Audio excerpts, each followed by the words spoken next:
Advocate جمال ناصر شہر کا مہنگا ترین وکیل تھا جس نے قتل کے کئی ملزموں کو بری کروایا تھا۔ ایک بیوہ کی 14 سالہ بیٹی کو 3 لڑکوں نے زیادتی کے بعد قتل کر کے نہر میں پھینک دیا۔ تفتیش کرنے کے بعد پولیس نے ان 3 مجرموں کو گرفتار کیا۔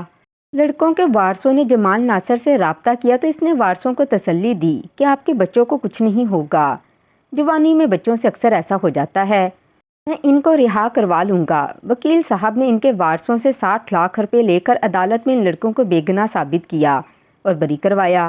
کیس کی کامیابی کے بعد وہ عدالت سے واپس جا رہے تھے کہ بیوہ اس کے سامنے آئی اور پھر بیوہ نے جھولی اٹھا کر وکیل صاحب کو بدوائیں دینا شروع کی۔ وکیل صاحب نے مسکرا کر کہا کہ آج بدوائیں دینے کا کوئی فائدہ نہیں کیونکہ موسم کافی خراب ہے، تیری بددعا پہلے آسمان سے ہی واپس آ جائے گی۔ اس نے بیوہ پر طنز کرتے ہوئے کہا کہ جب اپنی بیٹی کی عزت کی حفاظت نہیں کر سکتی تو اسے جنم کیوں دیا۔ بیوہ عورت روتی ہوئی گھر واپس گئی اور اپنی چھوٹی بیٹی کا گلا دبا کر خود بھی خودکشی کر لی۔ 12 سال بعد وکیل کی بیٹی کی شادی ہوئی تو جمال ناصر کو شروع میں ہی وکیل بننے کا شوق تھا۔ اس کے گاؤں میں ایک وکیل تھا جس کی بڑی سی گاڑی اور ایک بنگلہ بھی تھا۔ پورے گاؤں میں اس وکیل کی لوگ بہت عزت کرتے تھے۔ جمال ناصر شروع سے ہی اس سے بہت زیادہ متاثر تھا۔ شروع میں ہی جس خاندان میں اس نے آنکھیں کھولی تھیں وہ ایک غریب خاندان تھا۔ جمال ناصر کا باپ اسی وکیل کے گھر میں ملازم تھا۔ ایک دن ایسے ہی اس نے اپنے باپ سے پوچھا کہ وکیل صاحب کے پاس اتنی مال و دولت کیسے ہے؟ اس کے باپ نے جمال ناصر کو بتایا، بیٹا وکیل صاحب اپنے کلائنٹ کا کیس لڑتے ہیں اور اپنی مہارت سے وہ کیس جیت جاتے ہیں۔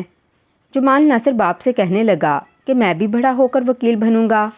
اس پر اس کے باپ نے جمال ناصر کو نصیحت کی کہ بیٹا میں زندہ رہوں یا نہ رہوں مگر میری ایک نصیحت یاد رکھنا اور اس کو اپنے پلے باندھ لینا، ہمیشہ مظلوموں کا ساتھ دینا۔ ظالم کا ساتھ دینے والا خود بھی ظالم ہوتا ہے اور ظلم کا انجام برا ہوتا ہے۔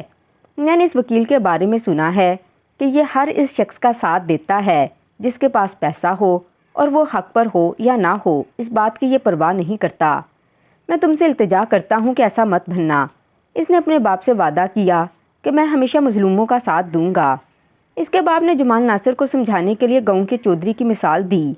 جب ایک دن گاؤں کے غریب کسان کی بکریاں چودھری کی زمین میں چلی گئیں، چودھری کے ملازموں نے اسے بتایا کہ نذیر کی بکریاں آج بھی ہماری فصلوں میں چلی گئی ہیں۔ یہ سن کر چودھری کو بہت غصہ آیا۔ اس نے اپنی گاڑی نکالی اور اپنی زمینوں کی طرف روانہ ہوا۔ اس کی گاڑی میں 2 سے 3 شکاری کتے بھی تھے۔ وہاں جا کر چودھری نے کسان کی بکریوں پر شکاری کتے چھوڑ دیے۔ کتوں کی آواز سن کر کسان بھاگا آیا اور چودھری صاحب کے قدموں میں گر گیا اور اس سے معافی مانگنے لگا اور کہا کہ سردار مجھ سے غلطی ہو گئی، میرا بیٹا چھوٹا نادان تھا، میں نے اسے بکریاں چرانے کے لیے بھیجا لیکن وہ ان کی حفاظت نہ کر سکا اور کھیلنے میں لگ گیا۔ غلطی سے بکریاں آپ کے کھیت میں چلی گئی ہیں، میں آپ سے معافی چاہتا ہوں اور آپ سے اس بات کا وعدہ کرتا ہوں کہ آئندہ ایسا کبھی نہیں ہوگا۔ مگر چودھری نے کسان کو لات مار کر دور پھینک دیا اور اس کی کسی بات کا یقین نہ کیا۔ شکاری کتے بیچاری بکریوں پر حملہ کرتے رہے۔ 4 سے 5 بکریاں موقع پر ہی ہلاک ہو گئیں جبکہ کافی تعداد میں کسان کی بکریاں زخمی ہوئیں۔ چودھری وہاں سے واپس چلا گیا۔ ماسٹر جی کو جب اس بات کا پتہ چلا تو تعزیت کے لیے کسان کے پاس آیا اور کہا، کب تک ان وڈیروں کے ظلم کو برداشت کرتے رہو گے؟ چلو میرے ساتھ پولیس اسٹیشن، ہم چودھری کے خلاف رپورٹ درج کرواتے ہیں۔ یہ سن کر کسان نے انکار کر دیا، پہلے ہی اس نے میری یہ حالت کر دی ہے۔ اگر چودھری کو اس بات کا پتہ چل گیا کہ میں پولیس اسٹیشن گیا تھا تو وہ مجھے زندہ نہیں چھوڑے گا۔ لیکن ماسٹر صاحب نے کسان سے کہا، آج اگر تم اس ظالم وڈیرے کے سامنے کھڑے نہ ہوئے تو کوئی بھی نہیں ہوگا، اور اگر آج تم چلے گئے تو کل کو باقی گاؤں والوں میں بھی یہ شعور پیدا ہوگا۔ ہم کوئی بھیڑ بکریاں نہیں، چودھری اپنی مرضی سے ہم پر کیسے حکمرانی کر سکتا ہے؟ ہم بھی خدا کی مخلوق ہیں۔ ماسٹر صاحب کی نصیحت پر عمل کرتے ہوئے کسان ماسٹر کے ساتھ پولیس اسٹیشن چلا گیا اور چودھری کے خلاف رپورٹ درج کروائی۔ تھانے دار چودھری کا خاص بندہ تھا۔ اس نے چودھری کے خلاف رپورٹ درج کی، پھر کسان سے کہا کہ آپ بے فکر ہو کر گھر چلے جائیں، میں چودھری کے خلاف سخت ایکشن لوں گا اور ہم اس کے خلاف سخت سے سخت کارروائی کریں گے۔ لیکن ماسٹر صاحب اور کسان جیسے ہی پولیس اسٹیشن سے باہر نکلے تو پیچھے سے تھانے دار نے چودھری کو فون کیا اور کہا، آپ کے گاؤں کے 2 باشندے آپ کی شکایت لے کر ہمارے پاس آئے تھے۔ چودھری کے پوچھنے پر تھانے دار نے بتایا ایک ماسٹر تھا اور ایک کسان تھا جس کی بکریاں شاید آپ کے کتوں نے زخمی کی تھی۔ یہ سن کر چودھری کو بہت غصہ آیا اور اس نے ماسٹر صاحب اور کسان کو سبق سکھانے کا فیصلہ کیا۔ سب سے پہلے اس نے ماسٹر صاحب کا ٹرانسفر دور کے علاقے میں کروایا، مگر ٹرانسفر کروانے سے پہلے اس نے ماسٹر صاحب کی خوب پٹائی کی۔ اپنے ملازموں سے کہا، ماسٹر صاحب کا منہ کالا کر کے اس کو گدھے پر بٹھاؤ اور پورے گاؤں کی سیر کرواؤ۔ بیچارہ ماسٹر گدھے پر بیٹھ کر بے بس ہو کر آنسو بہا رہا تھا، لیکن اس کی کوئی بھی مدد نہیں کر رہا تھا۔ حالانکہ وہاں ماسٹر صاحب کے طالب علم بھی تھے جو سر جھکائے کھڑے تھے اور صرف تماشا دیکھ رہے تھے۔ اس کے بعد چودھری نے ماسٹر صاحب سے کہا، ماسٹر دیکھ لے اپنے علم کی کرامات۔ گاؤں کے آدھے نوجوان آپ سے تعلیم حاصل کر چکے ہیں، لیکن آپ کو اس حالت میں دیکھ کر وہ تمہاری مدد نہیں کر سکتے، اور باقی لوگوں کی طرح یہ سب بھی تماشا دیکھ رہے ہیں۔ تو جیسے ماسٹر صاحب کے علم کی کوئی قدر نہیں، بس پیسہ اور طاقت کا کھیل ہے۔ میرے پاس پیسہ ہے اور طاقت، اور اسی طاقت سے میں پورے گاؤں کو خرید سکتا ہوں۔ نہ صرف گاؤں کو خرید سکتا ہوں بلکہ ان کی غیرت اور ان کے ضمیر کو بھی خرید سکتا ہوں۔ گاؤں والے میرا کچھ نہیں بگاڑ سکتے۔ اس کے بعد چودھری نے ماسٹر صاحب کو گاؤں سے نکال دیا۔ ماسٹر صاحب نے جاتے وقت گاؤں والوں سے آخری خطاب کیا اور کہا کہ جس طرح آج تم لوگوں نے میرا تماشا دیکھا، کل ایک ایک کر کے سارے ایک دوسرے کا تماشا دیکھو گے۔ ظالم کے خلاف آپ سب جتنی دیر سے کھڑے ہوگے اتنا ہی زیادہ تم لوگوں کو نقصان ہوگا۔ اس واقعے کے بعد کوئی استاد اس گاؤں میں پڑھانے کے لیے نہ آیا اور کئی سالوں سے وہ سکول ویران پڑا رہا۔ جمال ناصر نے جب یہ سنا باپ سے پوچھا تو پھر چودھری کا انجام کیا ہوا؟ اس کے والد نے بتایا کچھ عرصے بعد چودھری کو فالج کا اٹیک ہوا۔ اس کے علاوہ وہ ایک ایسی بیماری میں مبتلا ہو چکا تھا جس کی وجہ سے وہ پانی نہیں پی سکتا تھا۔ حالانکہ وہ پیاسا ہوتا تھا، لیکن جب بھی وہ پانی پیتا تو پانی سیدھا پیٹ میں جمع ہو جاتا اور اس کا پیٹ پھول جاتا اور اسے شدید درد ہوتا۔ بیٹا میں نے وہ دور بھی دیکھا ہے جب چودھری کا اس پورے گاؤں میں راج اور دبدبہ تھا۔ کوئی شخص چودھری کے خلاف بول نہیں سکتا تھا، اور جو بھی چودھری کے خلاف بولنے کی کوشش کرتا تو وہ اسے سبق سکھاتا۔ مگر میں نے اپنی آنکھوں سے اس کا انجام بھی دیکھا ہے۔ اس کا عبرتناک انجام دیکھ کر ہر کوئی اپنے کانوں کو ہاتھ لگاتا۔ مال و دولت ہونے کے باوجود وہ نہ کچھ کھا سکتا تھا نہ پی سکتا تھا، جبکہ وہ زندہ تھا، لیکن خوراک کی نالیوں کے ذریعے غذا پہنچتی تھی اور وہ تڑپتے تڑپتے بستر پر 5 سال تک زندہ رہا۔ موت اس سے روٹھ چکی تھی، حالانکہ وہ موت مانگتا تھا۔ اس کے درد کی آوازیں سارا گاؤں سنتا اور سارے گاؤں والے یہی دعا کرتے کہ یہ کب مرے گا تاکہ ہم چین کی نیند سو سکیں۔ لہٰذا میں تمہیں بھی یہی نصیحت کروں گا، کبھی ظالم مت بننا، کیونکہ ظالم کا ساتھ دینے والا بھی ظالموں میں ہی شمار ہوتا ہے۔ جمال ناصر نے اپنے والد سے وعدہ کیا کہ میں ہمیشہ مظلوموں کا ساتھ دوں گا۔ LLB کرنے کے بعد وہ ایک کامیاب وکیل بن گیا۔ تھوڑے ہی عرصے میں اس نے شہرت کما لی، اتنی شہرت کہ پورا شہر اس کے نام سے واقف تھا۔ غریب فیملی کا یہ بچہ شہرت ہضم نہ کر پایا اور زمین پر ایسے چلتا تھا جیسے پوری زمین اس کی ہے۔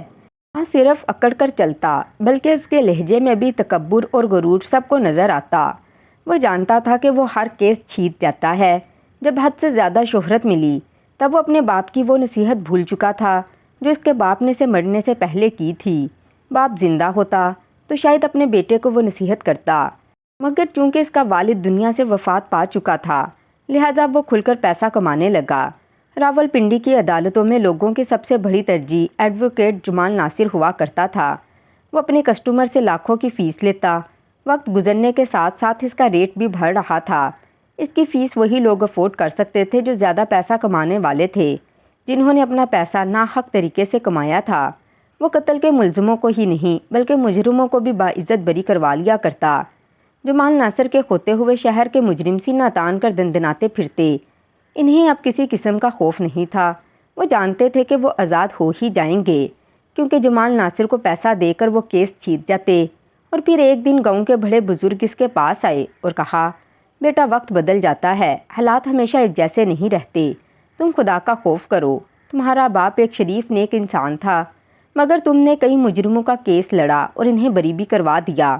تم ان ظالموں کا ساتھ دے کر مزید انہیں طاقتور بنا رہے ہو۔ جمال ناصر مسکرا کر کہنے لگا، بابا جی اگر آپ لوگوں کے پاس پیسہ ہے تو آئیں، میں آپ لوگوں کا بھی کیس لڑنے کے لیے تیار ہوں۔ مجھے صرف پیسے سے مطلب ہے، لوگوں کی زندگیوں سے مجھے کوئی مطلب نہیں۔ جمال ناصر نے ان بزرگوں کو واپس بھیجتے ہوئے کہا، دوبارہ میرے بنگلے پر تب ہی آنا جب آپ کے پاس پیسے ہوں، ورنہ دوبارہ میرے بنگلے پر آنے کی کوشش مت کرنا۔ اس نے اپنے سیکیورٹی گارڈ کو بھی یہ بات سمجھا دی کہ ایسے لوگوں کو دوبارہ یہاں آنے کی بالکل اجازت مت دینا۔ یہ جون کا مہینہ تھا جب ایک بیوہ عورت کی لڑکی نہر کے کنارے پانی بھر رہی تھی۔ چودھری کا اوباش بیٹا اس لڑکی کی طاق میں تھا، مگر اسے موقع نہیں مل رہا تھا۔ آج اس کے پاس موقع تھا، وہ لڑکی کو پکڑ سکے۔ چودھری کا بیٹا اپنے دوستوں کے ساتھ لڑکی کے سامنے آیا اور اسے گاڑی میں ڈالا اور پھر گاڑی بھگا دی۔ چلتی گاڑی میں انہوں نے لڑکی کی چیخوں کو چھپانے کے لیے گاڑی میں ساؤنڈ سسٹم بلند کر دیا تاکہ کسی کو بھی شک نہ پڑے۔ چلتی گاڑی میں وہ لڑکی کو زیادتی کا نشانہ بناتے رہے۔ وہ مدد کے لیے پکار رہی تھی، کوئی اس کی پکار نہیں سن رہا تھا۔ پولیس کی چوکی سے گاڑی گزری تو پولیس والوں نے دیکھا کہ یہ تو چودھری کا بیٹا ہے۔ انہیں اس بات کا بھی علم تھا کہ گاڑی کے اندر ایک لڑکی موجود ہے جو ان کا شکار بنی ہے، مگر اس کے باوجود انہوں نے لڑکی کی کوئی مدد نہ کی، بلکہ مذاق میں چودھری کے بیٹے سے یہ بھی کہا، تم لوگ مال اچھی طرح استعمال کر لو تو بچا کچا مال ہمیں بھی چکھا دینا۔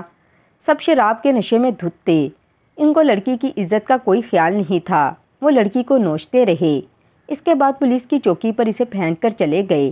پولیس والے بھی اس کی عزت کے ساتھ کھیلتے رہے اور پھر لڑکی سے کہا، چپ چاپ اپنے گھر چلی جاؤ، ورنہ تمہیں اور تمہاری ماں دونوں کو مار دیں گے۔ لڑکی نے چلا کر کہا، میں اب خاموش نہیں رہوں گی، پورے شہر میں جا کر تم لوگوں کے کرتوت بتاؤں گی۔ ایک پولیس والے نے چودھری کے بیٹے کو فون کر دیا کہ لڑکی کا خوف ختم ہو چکا ہے، اسے اب موت کا بھی خوف نہیں رہا۔ ہمیں اس بات کا یقین ہے کہ یہ اعلیٰ حکام کے پاس ضرور جائے گی۔ کسی میڈیا والے کے ہتھے چڑھ گئی تو نہ صرف ہماری نوکری ہاتھ سے جائے گی، بلکہ یہ تمہارے بارے میں بھی سب کچھ بتائے گی۔ آج کل میڈیا کا دور ہے، ہم تو نوکری سے ہاتھ دھو بیٹھیں گے، مگر تمہارا باپ بھی الیکشن نہیں جیت پائے گا۔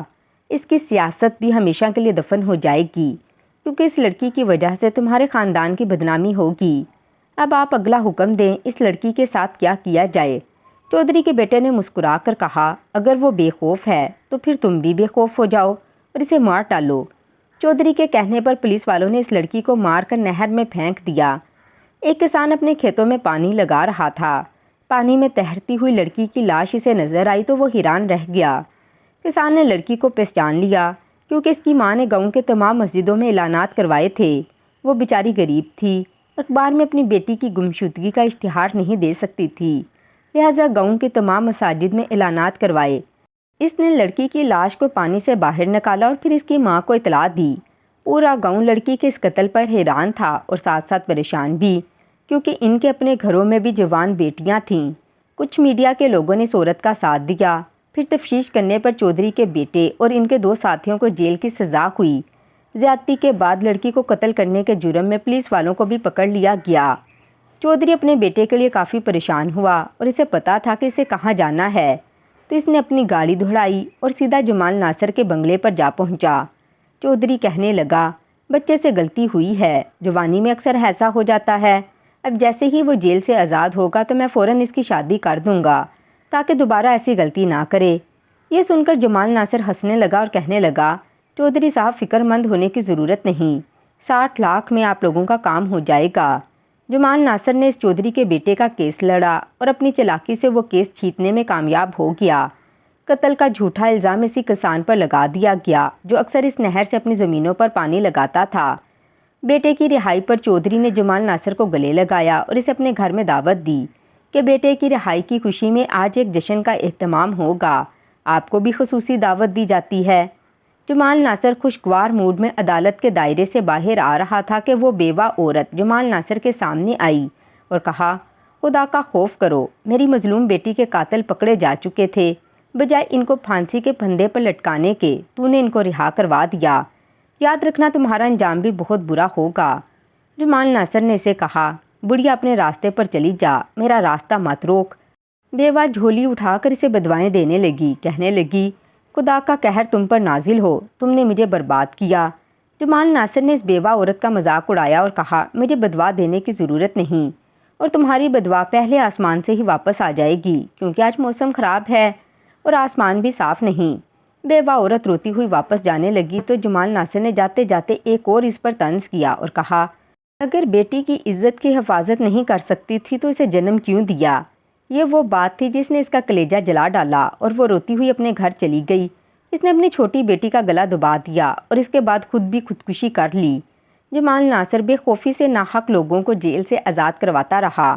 اب تو حالات ایسے تھے، بے قصور اور بے گناہ لوگ جیل میں تھے اور ان کا قصور یہ تھا کہ ان کے پاس پیسہ نہیں تھا۔ وقت گزرتا گیا اور جمال ناصر کا برا وقت آ گیا جب اس نے شادی کی۔ جس عورت سے اس نے شادی کی، دوسرے دن وہ گھر سے بھاگ چکی تھی۔ میڈیا پر یہ خبریں چلنے لگیں کہ مشہور وکیل کی بیوی اسے دھوکہ دے کر شادی کے دوسرے دن ہی گھر سے بھاگ گئی۔ جمال ناصر اپنی بیوی سے بدلہ لینا چاہتا تھا۔ یہ موقع تھا جب اس نے جرائم پیشہ افراد کا سہارا لیا۔ ان افراد کا سہارا لیا جن کو یہ جیل سے بری کرواتا تھا۔ کچھ گنڈوں کی مدد سے وہ اپنی بیوی کو بازیاب کروانے میں کامیاب ہوا۔ بیوی اور اس کے یار کو ایک فلیٹ سے گرفتار کیا گیا۔ جمال ناصر نے اس شخص کو مروا دیا جبکہ اپنی بیوی کو مار کر اندھے کنویں میں ڈال دیا۔ اسے آج بھی اپنی طاقت پر غرور تھا۔ آج بھی وہ یہی سمجھتا تھا کہ اس کے ساتھ بے وفائی کرنے کا انجام صرف موت ہے، مگر وہ بھول چکا تھا کہ اس کی عمر گزرتی جا رہی تھی۔ ہر آنے والے دن کے ساتھ وہ کمزور ہو رہا ہے۔ کچھ عرصے بعد اس نے دوسری شادی کی۔ اپنی بیوی کو پہلی بیوی کے بارے میں بتایا۔ اس نے مجھے دھوکہ دینے کی کوشش کی تھی اور اس کا انجام بھی بتایا، اس لیے تاکہ دوسری بیوی گھر چھوڑنے کی جرت نہ کرے۔ خوف کی وجہ سے دوسری بیوی نے گھر سے بھاگنے کی بالکل کوشش نہ کی، لیکن وہ کب تک مکافات عمل سے بچ سکتا تھا؟ اس کی پہلی اولاد بیٹی تھی۔ بیٹی جب جوان ہوئی تو اس نے باپ کا منہ کالا کیا اور گھر سے بھاگنے کے ساتھ ساتھ نقدی اور کافی سارے زیورات لے کر بھاگ گئی۔ اس نے اپنی بیوی کو تشدد کا نشانہ بنایا اور اسے قصوروار ٹھہرایا۔ تمہاری تربیت میں خامی تھی۔ بیوی نے روتے ہوئے کہا، میری تربیت میں کون سی خامی تھی؟ دراصل یہ آپ نے اپنے بچوں کو حرام کھلایا، پیسے کی خاطر مظلوموں کی بجائے ظالموں کا ساتھ دیا اور انہیں جیل سے آزاد کروایا۔ آپ کیسے سمجھ سکتے ہیں کہ ناجائز کمائی سے آپ اپنے بچوں کی اچھی تربیت نہیں کر سکتے اور آپ کی اولاد نیک ہو جائے؟ بیوی کے یہ الفاظ اس سے برداشت نہ ہوئے۔ یہ پہلی بار تھا جب بیوی اس کے سامنے بولی۔ اس نے اپنی بیوی کو اتنا مارا کہ زخموں کی تاب نہ لاتے ہوئے وہ دنیا سے چل بسی۔ بڑی ہی چلاکی سے اس نے اپنے اس جرم کو بھی چھپا لیا۔ اس کے 2 بیٹے اور 2 بیٹیاں جب بڑی ہوئیں تو باپ کے ساتھ رہنے کی بجائے انہوں نے دوری اختیار کی۔ ایک بیٹی گھر سے بھاگ چکی تھی، دوسری بیٹی کا بھی حادثہ ہوا اور وہ مر گئی۔ تیسری بیٹی کی شادی اس نے جگیردار کسی بیٹے سے کی جس نے بیوہ عورت کی بچی کو بے آبرو کیا تھا۔ بیٹی کبھی بھی اپنے باپ کے گھر نہ آئی اور اپنے باپ کو بدوائیں دینے لگی کہ اس نے اس ظالم شخص کے ساتھ میری شادی کیوں کی۔ بیٹے شادی کر کر امریکہ میں سیٹل ہو گئے، مڑ کر کبھی باپ کی خیریت دریافت نہ کی۔ جمال ناصر اب بوڑھا ہو چکا تھا اور اتنے بڑے بنگلے میں وہ مزدوروں کے درمیان اکیلا رہ رہا تھا۔ پچھلے دنوں ان کا بڑا بیٹا بیوی بچوں کے ہمراہ اپنی سالی کی شادی پر پاکستان آیا۔ رشتہ داروں نے اسے شرمندہ کر کے اپنے والد صاحب سے ملنے کے لیے مجبور کر دیا اور وہ اپنی بیوی بچوں کے ہمراہ باپ کے ساتھ ملنے کے لیے گھر چلا آیا۔ اس کے باپ کے کمرے سے شدید بدبو آ رہی تھی کیونکہ رات کو وہ ٹوائلٹ نہیں جا پاتا تھا۔ ملازمین کو آواز دیتا تو وہ انسنی کر دیتے اور یوں پیشاب بستر پر نکل جاتا۔ بستر دھونا تو دور کی بات، ملازمین بستر بدلنا بھی مناسب نہیں سمجھتے تھے۔ یوں وکیل صاحب اسی بدبودار گیلے بستر پر زندگی گزار رہے تھے۔ جب اس کا بیٹا کمرے میں داخل ہوا تو ناک پر رومال رکھ کر بنا باپ سے ملے واپس مڑ گیا کیونکہ وکیل صاحب کی بینائی جا چکی تھی۔ لہٰذا اس کا بیٹا باہر گیا اور سیکیورٹی گارڈ کو کچھ سمجھایا اور کمرے کے اندر داخل کیا۔ خود ناک پر رومال رکھے دروازے کی دہلیز پر کھڑے ہو کر باپ کو سلام کیا اور اپنی جگہ ملازم کو آگے بڑھا دیا۔ ملازم نے جا کر بوڑھے وکیل کو گلے سے لگایا۔ بوڑھا بیچارہ نوکر کو اپنا ہی بیٹا سمجھ کر چومتا رہا۔ بعد میں بیوی بچوں کی باری آئی تو بیوی بچے بھی اسی طرح دروازے کی دہلیز پر کھڑے رہے اور ملازمہ اور اس کے بچے وکیل صاحب کی بہو اور پوتے پوتیاں بن کر ان کو ملتے رہے۔ وکیل صاحب انہیں اپنا خون سمجھ کر دعائیں دیتے رہے۔ زیادہ سے زیادہ 10 منٹ وکیل کا بیٹا اور بہو گھر میں رکے اور پھر نکل گئے۔ نہ انہوں نے جاتے ہوئے باپ کو الوداع کہا۔ وکیل جن لوگوں کو اپنا بہو بیٹا سمجھ رہا تھا وہ در حقیقت ان کے گھر کے ملازمین تھے، کیونکہ ان کے بیٹے نے تو باپ کے قریب جانا بھی مناسب نہیں سمجھا۔ بیٹے کے اس رویے کو اپنانے میں کسی اور کا نہیں بلکہ وکیل صاحب کا اپنا ہی ہاتھ تھا۔ اس کہانی سے سب سے پہلی چیز یہ سمجھ میں آئی کہ مال اور اولاد آزمائش اور فتنہ کیسے بنے۔ دوسری چیز یہ سمجھ میں آئی کہ پیشہ کوئی بھی ہو، مگر سالم کا ساتھ کبھی نہ دو۔ تیسری بات یہ سمجھ میں آئی، اپنی اولاد کو رشتوں سے محبت اور دوسروں کا احترام کرنا سکھاؤ۔ یقیناً یہ تینوں کام وکیل صاحب نہ کر سکے، مگر میری خواہش ہے کہ اس واقعے کو پڑھنے اور سننے والے ضرور اس حقائق کا خیال رکھیں قبل اس کے کہ بہت دیر ہو جائے۔ وکیل صاحب کا وقت تو اب گزر گیا، مگر ہمارا اور آپ کا وقت ابھی موجود ہے۔ ناظرین، آپ کو آج کی ہماری یہ کہانی کیسی لگی؟ کمنٹ باکس میں اپنی قیمتی رائے کا اظہار ضرور کیجیے گا۔ ویڈیو پسند آئے تو ویڈیو کو لائک اور دوسروں کے ساتھ شیئر ضرور کریں۔ اس طرح کے سبق آموز کہانیاں اور واقعات سننے کے لیے ہمارے چینل کو سبسکرائب بھی کر دیں۔